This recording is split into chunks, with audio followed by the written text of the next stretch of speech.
There we go. That's good. That's great. Thank you, Martha, so much.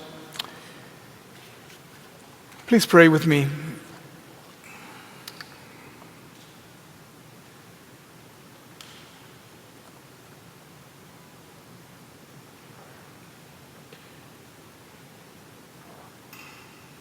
Help us, O God, to hear your call.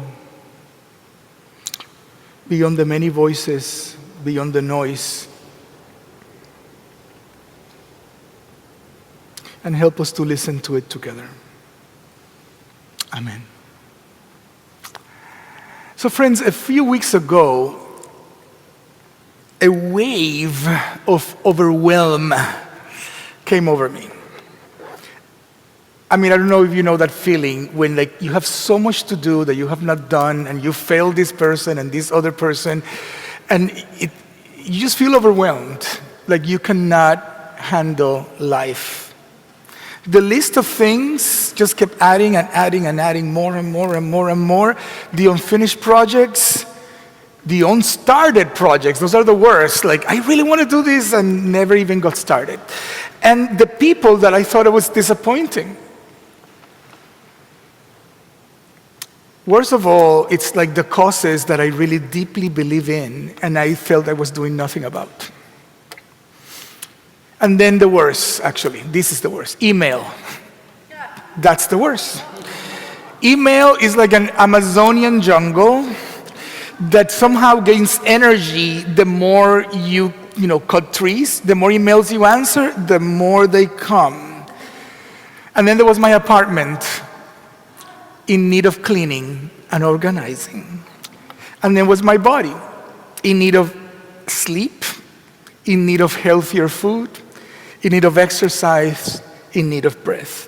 My soul was thirsty for peace. And my guilty conscience was keeping a list of all of the things that were going wrong. I think you get the idea.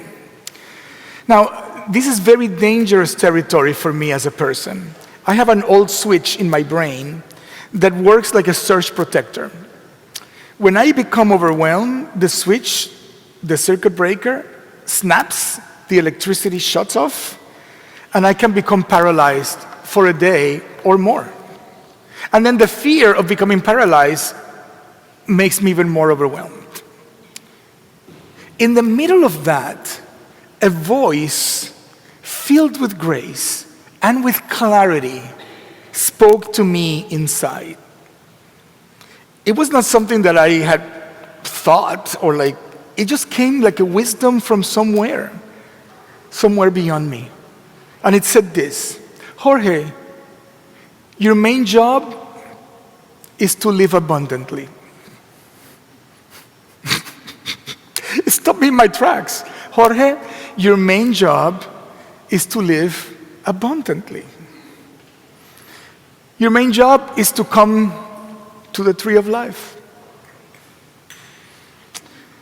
It was what my sister Alana used to call a lapidary statement. If you don't know that term, it comes from stoning, like lapidary statement. Something short, clear, uncontestable, weighty, that hits you like a ton of bricks. And the voice said it only once. It didn't really repeat it, but there was an echo that kept within me and still is with me to this day.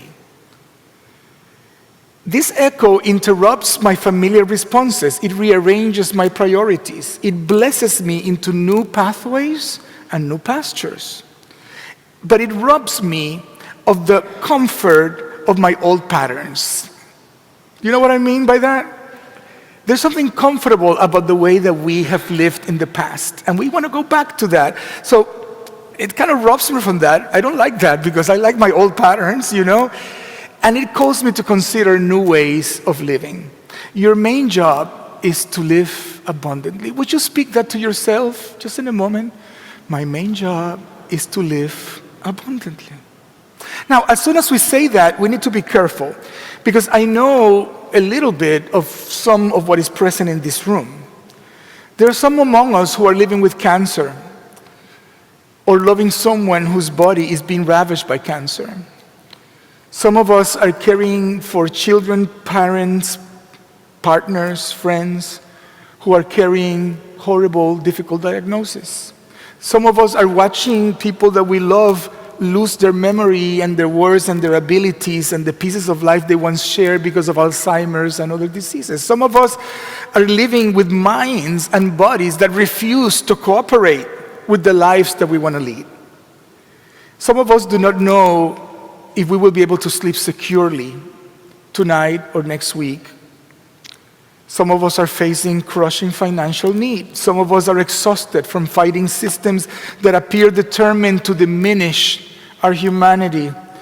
Some of us are grieving deaths, relationships, possibilities, futures they once thought were assured, or futures that they have given up on.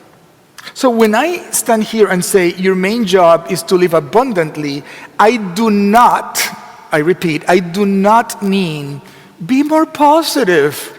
That's not what I'm saying. I do not mean look on the bright side, or count your blessings and stop talking about your pain, or everything happens for a reason, or God will never give you more than what you can handle, or you know those things, right? I am not saying that. I don't believe those words are adequate or healthy or good as a response to the depth of human suffering. Life, quite often, gives us way more than what we can handle as an individual.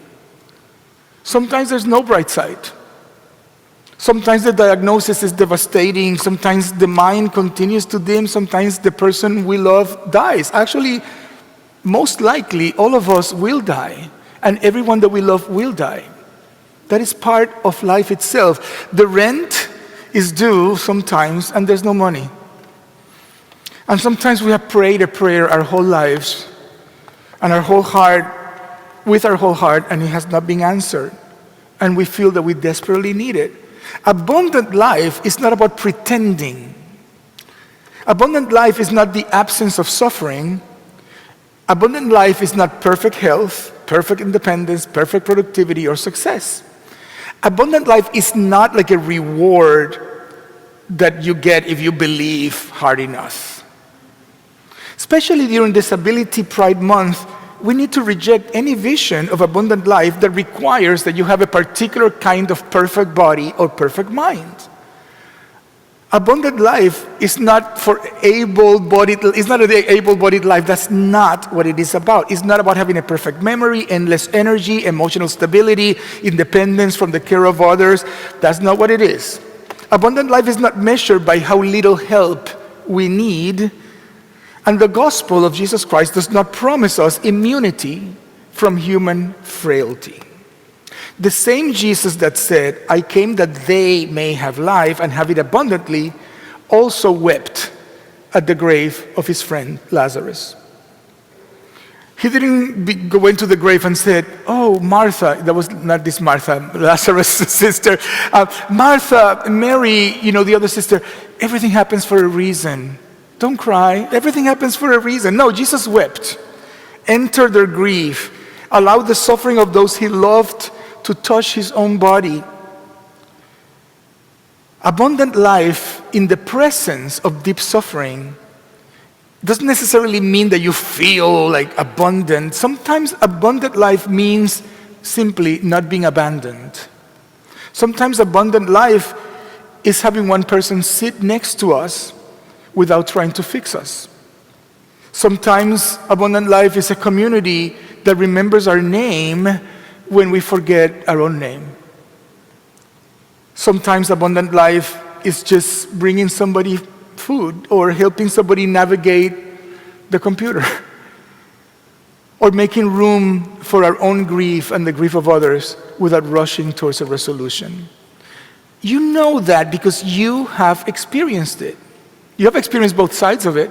You've experienced when somebody comes to you and says, you don't have to carry this alone. And you have also experienced when you feel completely alone. You know the difference. And you know that one feels like death, and the other one, while not being perfect, brings life. I know I'm saying it too much, but I'm going to repeat it one last time before I go into the 3 things that I promise you to offer. Abundant life does not make the cancer good. Abundant life does not make homelessness acceptable. It does not make cognitive decline beautiful. It doesn't explain away suffering. It doesn't do any of that. It's not escape from being human. Abundant life is the life of God moving among us in the middle of our humanity. So how do we move into that life? Now that we let go of the fantasy of like abundant life is perfect life, are we gone from that? Are you gone from that? I'm gone from that. I accept life as it comes, because if you don't do that, you're going to be caught forever into trying to reach for something that actually doesn't exist. You want a life without taxes and death? No, doesn't exist.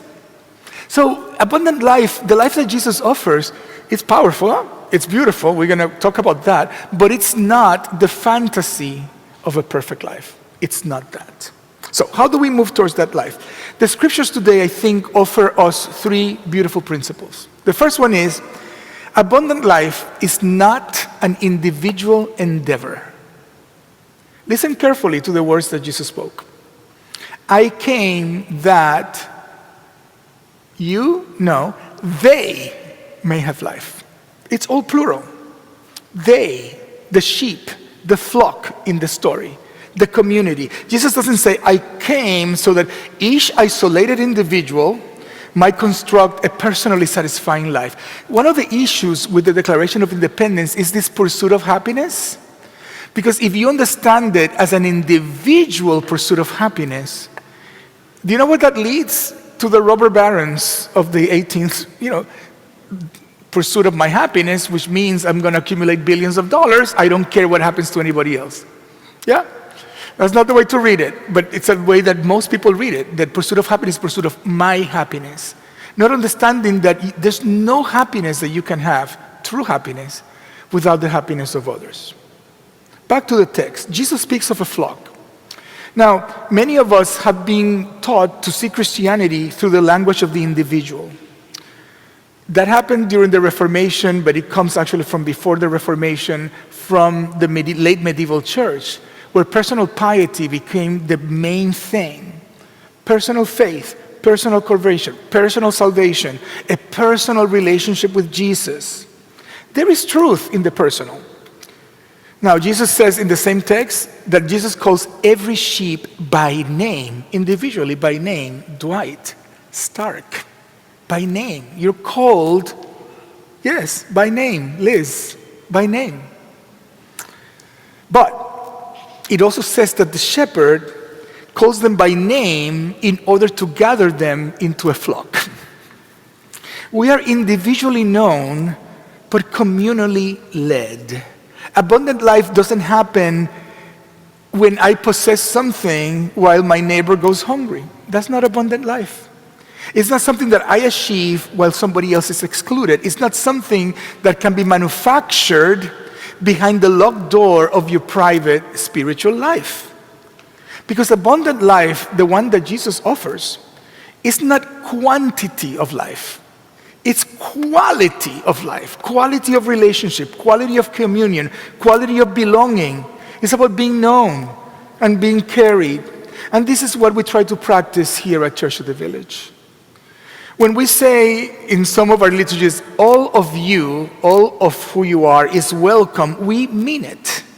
We're not being just polite.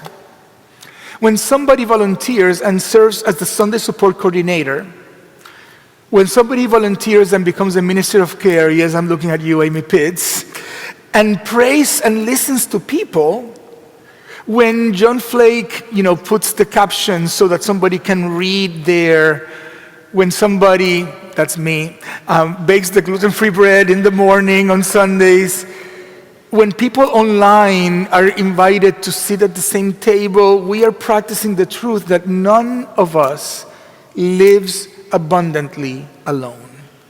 The opposite of abundant life is not a perfect life. It's a life that is not isolated. Abundant life is being convinced that my own suffering, I don't have to carry it alone. Abundant life is something that tells you that needing others doesn't make you weak. It makes you strong. It makes you human. Abundant life, it's letting go of the voices inside of us that are the bandits and the robbers. Remember that from the text? The bandits and the robber come to steal life from you. Now, in the text, these are the persons in the previous chapter, in chapter 9, where somebody had received abundant life. Somebody had been healed. I think it was a blind man who had received sight. And all that the robbers and the bandits could say was like, why were you healed on the Sabbath? Really? Really? Really? Somebody who's blind their whole lives all of a sudden has sight, and that's what you're going to ask? That's the issue. There will be someone's in your life that are going to try to rob you from abundant life. Robbers and bandits. And by the way, sometimes we are our worst robbers and bandits. The voices inside ourselves. A little bit more of that later on. Second principle. Abundant life begins when we decide to bless what we have instead of cursing what we have. In the first reading, there was a great crowd that gathered around Jesus. And Jesus could tell they were hungry. So Jesus, tongue-in-cheek, asks Philip, one of his disciples, says, Philip, where can we buy bread for all of these people to eat? It's like 5,000 persons, more than that. And Philip begins calculating and then looks at the need and says, the available resources is like, even 200 denarii, which by the way is like half of the yearly salary of a middle-class person. Even half of my salary of the year will not be enough to give all of these people even a little morsel of bread. It's not going to be enough. Now, Philip is not wrong. He's right. His mathematics are accurate. The need is enormous, and the resources are small. But then, Andrew, another disciple, comes in and says, oh, there's a child here that has 5 barley loaves and 2 fish. I always wonder, it's like, why did the mother send this child with 5 loaves? And that's too much for a child to eat. The mother, I think, had an instinct of teaching this child about sharing. That's my imagination. I don't know. Now, Andrew, after saying that, says, but what is this for so many people? 5 loaves and 2 fish are not enough to feed thousands of people. This story doesn't ask us to deny reality. It doesn't ask us to pretend that, no. There's an honesty in there, but it's the attitude in which we name our reality that the story is asking us to change. Both Philip and Andrew are cursing the reality. I'm using a strong word on purpose because they didn't say a curse word. But every time that we say, I'm too old, I'm too young, my body's too complicated, my mind is unreliable, our church is too small, we don't have money, our resources are limited, my contribution will not make a difference, da-da-da, da-da-da. Every time that we take a look at any of our realities and we diminish them and call them and said, it's not enough, it's not good, blah, blah, blah, blah, that's cursing. You're cursing. I'm cursing. Whatever you have, as small as it may be, just the fact that you're breathing, it's a gift, as it is. Maybe small, but it's a gift. Don't curse it. Bless it, which is what Jesus does. Jesus does something different. He takes this and blesses it and goes like, yay, we have 5 loaves and 2 fishes, woo! And lifts it up and, and then Jesus organizes people, because Jesus is an organizer, sit them down. In another of the parallel texts, sits them in groups of 50, all very clever. But the main thing is that Jesus takes what you have, Kelsey, what you have, who you are, and does not curse it, but blesses it and says like, that you're thinking about, awesome, awesome, awesome. And then something happens. Something that is incredible. When you bless something, you free it for it to like do something. All of a sudden, imagine for a moment that Jesus had not blessed those 5 loaves and 2 fishes and goes, oh, it's just not enough. End of story. Now, here's the trick. We don't know the rest of the story at that moment. We don't know what's going to happen. You don't know what will happen when you decide, it's a decision, to bless who you are and what you have and what is. I was sitting there and I was thinking about 1,000 things. I'm going to be very vulnerable now. And I was like, there is no PowerPoint today. What happened? You know, that kind of thinking. Or like, the sound system is not working because somebody, you know, like, all of that kind of stuff in my head. And then I go like, Jorge, you're about to preach about not cursing. Stop cursing. Because I was cursing in my head, cursing this, cursing that, cursing me, cursing, you know, like cursing the reality. And it's like, stop cursing and start blessing. So I started going like, Kelsey's here, my partner in worship, our worship share. Thank you, Kelsey, so much from the heart. And I can just talk to her. She's right there next to me. And then Kelsey fixed quite a few things, you know. And then like Martha Chapman is here. Martha really can do anything to be, it's like, and I said, Martha, could you help me with this? You know, like, yeah. When I stopped cursing and I started blessing, even today, my life got so much better. My life got so much better. So, first principle, let me go back. Abundant life is not an individual endeavor. It's about all of us. It's about community. It's not like you pursuing your happiness. Without the happiness of others, this is nothing for you. Second, abundant life begins when we decide to bless reality instead of cursing it. And third, abundant life, this miracle of abundant life, happens when you dare to share. When you dare to share. I often think about the child in this story. Now, I'm making this up. The Bible doesn't say what happened, but I think of these things. Did he hesitate before, telling people? Did he try to hide it first, so when nobody saw that he had food? Did he look at the crowd and think, this is my lunch? I may need this later. Or did he think like Philip and Andrew did? It's like, I might as well not share it because it's not going to help anybody anyway. It's too many people here. Oh, what about if a mob comes and kills me for my food? All of those things in my head. What about my mother? What will my mother think? She, my parent who packed this and now I'm going to give it away. Did he fear that once he shared, there would be nothing left for him?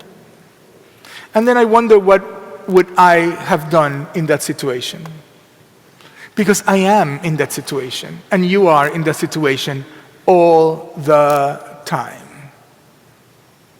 Every day, even in this moment, right here, right now, you are the child who has 5 loaves and 2 fish.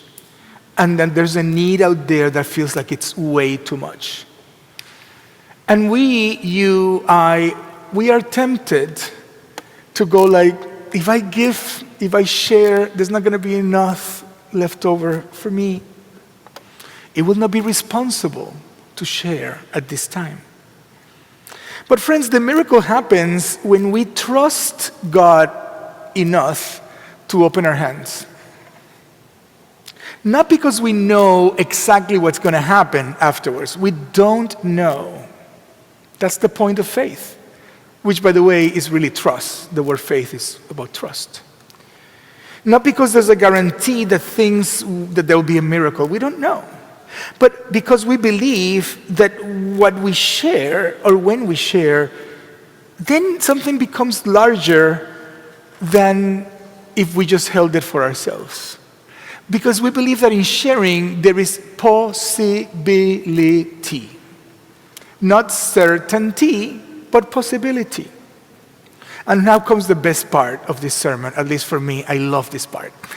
Why I picked these two texts is because they use the same word in Greek. They use the word perissos. And it's translated in one text as abundant life, right? In John 10. But in the other one, the same word, it's mistranslated, I believe, into leftovers. There were like 12 baskets left over. It's the same word. I want to propose to you that perissos, abundant or leftover, which I don't like, means over and above, more than expected, more than sufficient, overflowing, unreasonably so.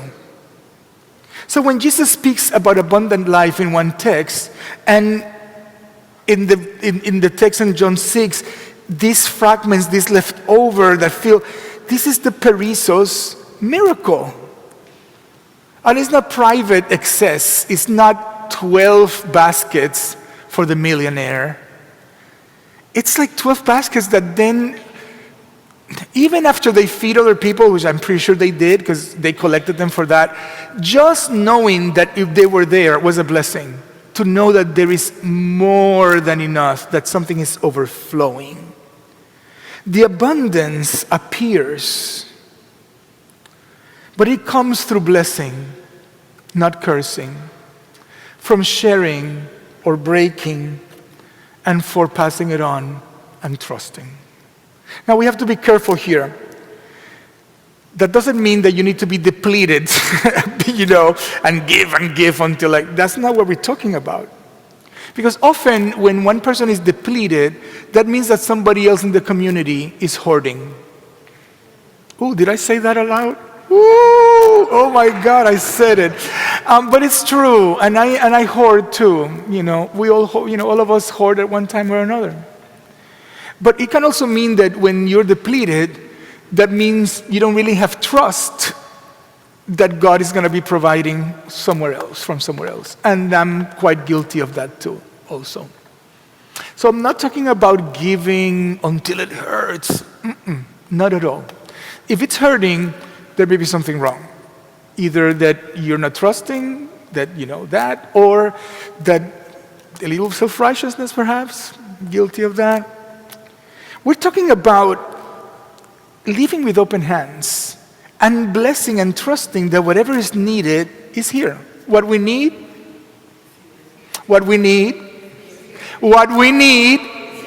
there you go. What we need is here. Okay.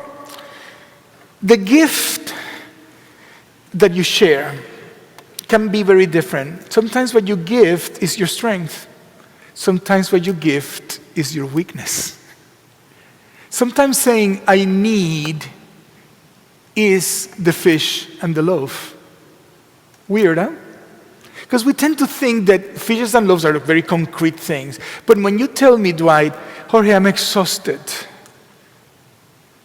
that's a fish that you're giving me. That's a loaf that you give in the community. You're speaking the truth of who you are and where you are. You know that because there's people in this room who have been vulnerable and spoken the truth to this community, and we're all blessed by it. Say amen, please. It's the truth. It is the truth. Sometimes you bring bread, but sometimes you bring hunger, and that is your bread that you're bringing. Counterintuitive but true, because both create community. And sometimes allowing someone else to care for you, not as easy as it sounds, it's also your contribution to the life of the community. Recently, I was talking to somebody who was going through a really hard time. And the person serves a lot in other contexts, not here, Church of the Village, and it's like, Jorge, it's like, I don't know what to do. And my advice was, vomit all that you have inside. Tell me everything, don't hold back. All the resentment, all the stuff, put it out there, and then we'll talk. As the person was saying all this stuff, I was so blessed, and the person was apologizing constantly. Oh, I don't want to damage our time together. It's just no, this is the truth. This is a blessing. I bless what you're telling me. And friends, I cannot tell you the whole story. This just happened this past week. But I can tell you that at the end of the story, 2 huge projects, one that I had to do, another one that my friend had to do, and were not done for months, got done in about 2 hours. I don't know how it happened, but it was in the middle of sharing all of that junk and stuff like that. Something happened, and the work of life got done. Okay, let me take it to the end. Years ago, my mentor, Pedro Pirón, who I've quoted many times here, offered an image that changed my life. He said this. He called me Jorge. Jorge, you cannot call me Jorge, call me Jorge, but he called me Jorge. All right. Jorge, when you die, it's not going to be St. Peter standing at the pearly gates with a ledger, analyzing your life and deciding if you were worth or not, if you measured up. Instead, I want you to imagine that God is an excited child that comes running towards you, filled with delight and saying, did you see it? Did you go? Did you like it? Did you enjoy it? Did you see the flowers? Did you see the stars? Did you see what I made? Tell me, tell me, tell me. That kind of thing. Did you go to the Grand Canyon? Did you enjoy your friends? Over the years, that has blessed me, but recently, that image has changed a little bit for me. Now, I understand the you, not as singular, but as plural. So it's not, Jorge, did you see the flowers, but did you share the flowers with others? Did you see them together? It's not, Jorge, did you see the Grand Canyon, but it's more like, did you help somebody else to go see it and enjoyed it together? It's not like, did you see the stars, or did you ever sat with a few friends and looked at the stars together? It's not, did you enjoy the wonderful cuisine of Oaxaca, Mexico? It's, did you share it? Were you kind to the people who created it and who were serving it to you? It's not you in singular anymore, it's you in plural. And I've understood as a person who enjoys travel and has done individual travel, and also that, that's why we take pictures and we keep posting them. Because we know deep inside that the joy is not just in you enjoying it, the joy is in sharing that experience with others.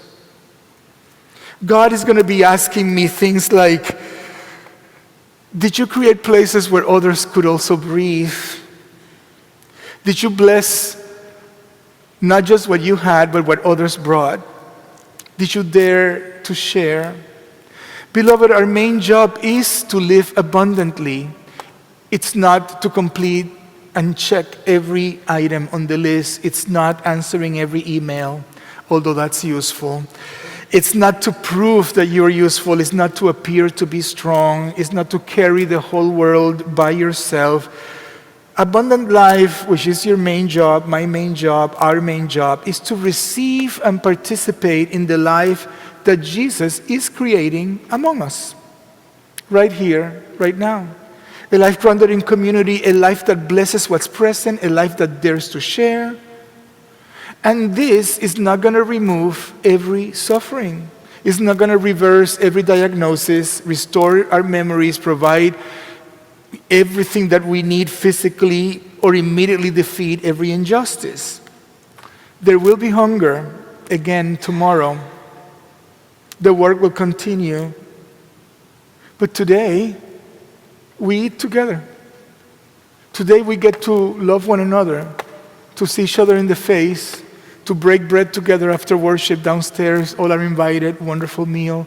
To go to Catman at the beginning of worship and enjoy a cake that Yadira made and coffee that is provided. To share in the bread and the cup of communion today, right now, because there is enough for us right now. So, Church of the Village, let us bless what's here. Let us bless what's here. Let us bless the bodies and the minds that are here as they are. Let us bless the bread that is at the table. Let us bless the questions. Let us bless the grief, the unfinished work, the imperfect community, and the gifts that we're still learning to name. And let us share what we have with wisdom, courage, and trust. And let us also share what we need with wisdom, courage, and trust. And let us listen to the voice that calls each one of us by name and gathers us into one flock, leading us towards abundant life. Life together. Life overflowing. Life abundant. Amen.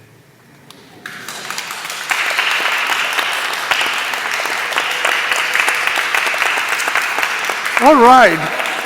So friends, there's a question that I want to ask for our sharing together. And maybe in groups of 4, if we can. This is the question.